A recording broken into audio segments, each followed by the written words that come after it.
이번 시간에는 당뇨병 관리를 위해 인슐린 치료가 필요한 경우를 알아보겠습니다. 또 인슐린이 과연 무엇인지에 대해서 자세히 공부하겠습니다.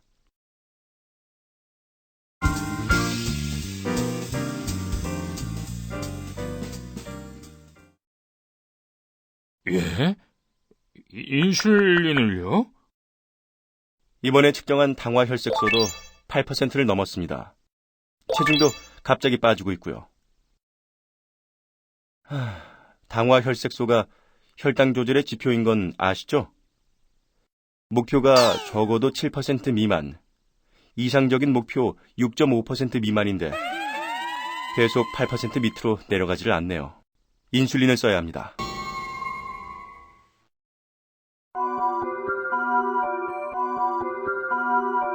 선생님, 이번 한 번만 더 약 먹으면서 조절하면 안 될까요? 더 열심히 할게요. 인슐린을 맞으셔야 합니다.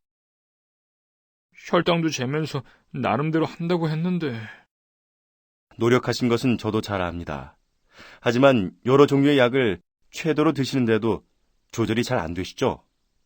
이건 먹는 약으로는 몸에서 나오는 인슐린 양과 필요한 양 간의 균형을 맞추기 어렵다는 뜻이거든요. 부족한 만큼의 인슐린을 투여해줘야 합니다. 그렇지만 전에는 먹는 약으로도 조절이 잘 되지 않았습니까? 그러셨죠. 제2형 당뇨병의 경우 췌장에서 인슐린을 어느 정도 만들어내기 때문에 먹는 약으로 조절이 가능합니다.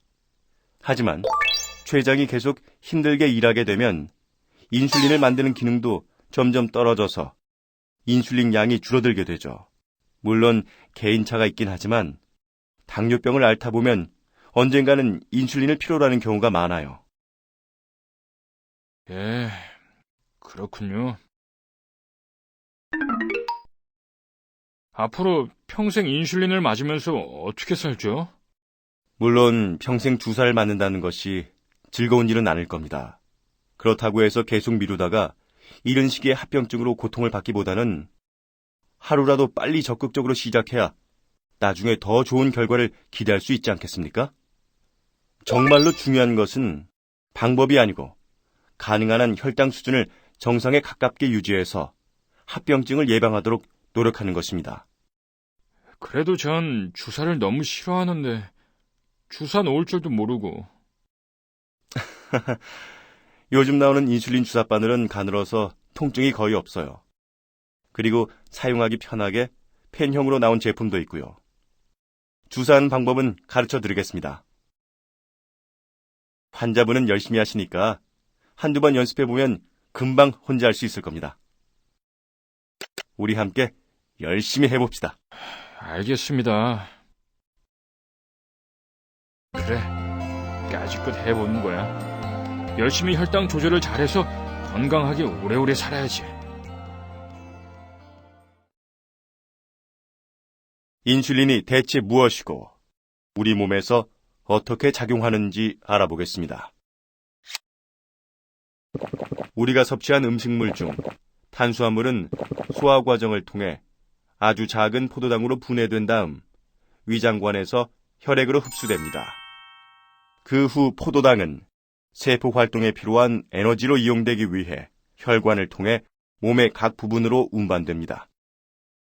그러나 최종적으로 세포가 혈액 속의 포도당을 이용하기 위해서는 인슐린의 도움을 필요로 합니다.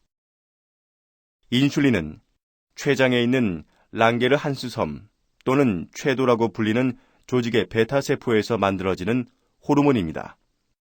베타세포는 식사 후에 혈액 속의 포도당 농도가 올라가는 것을 아주 정교하게 감지하고 혈액 속으로 인슐린을 분비합니다. 이와 반대로 식사와 식사 사이, 밤에 자는 동안에는 인슐린 분비가 감소됩니다. 그럼 인슐린은 어떤 작용을 할까요? 우리 몸의 일부를 확대해 보겠습니다. 세포 표면에 열쇠 구멍처럼 보이는 것이 바로 인슐린 수용체입니다. 인슐린은 혈관을 타고 이동하여 세포 표면의 인슐린 수용체에 결합한 후 혈액 속의 포도당이 세포 안으로 들어갈 수 있게 문을 열어주는 역할을 합니다.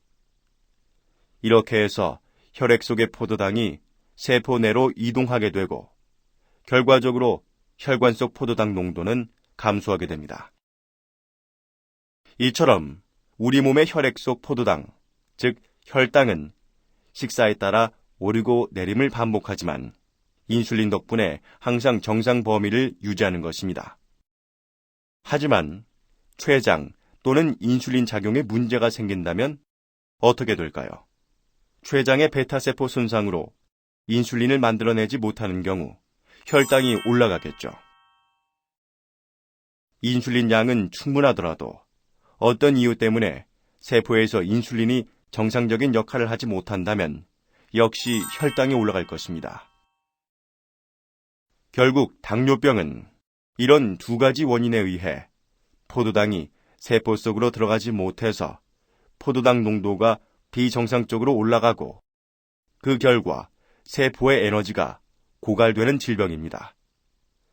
우리 몸의 필수 호르몬, 인슐린의 정체. 어렵지만은 않죠?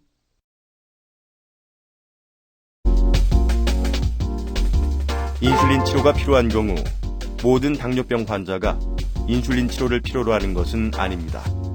그러나 제1형 당뇨병의 경우 어떤 원인에 의해 췌장의 베타세포가 파괴되어 인슐린이 거의 분비되지 않는 상태입니다. 그러므로 안정적인 혈당 관리와 생존을 위해서는 반드시 부족한 인슐린을 외부에서 공급해 줘야 합니다. 제2형 당뇨병의 경우는 어떨까요? 제2형 당뇨병은 인슐린이 어느 정도 분비되므로 식사나 운동, 경구약제로 혈당을 조절할 수 있습니다.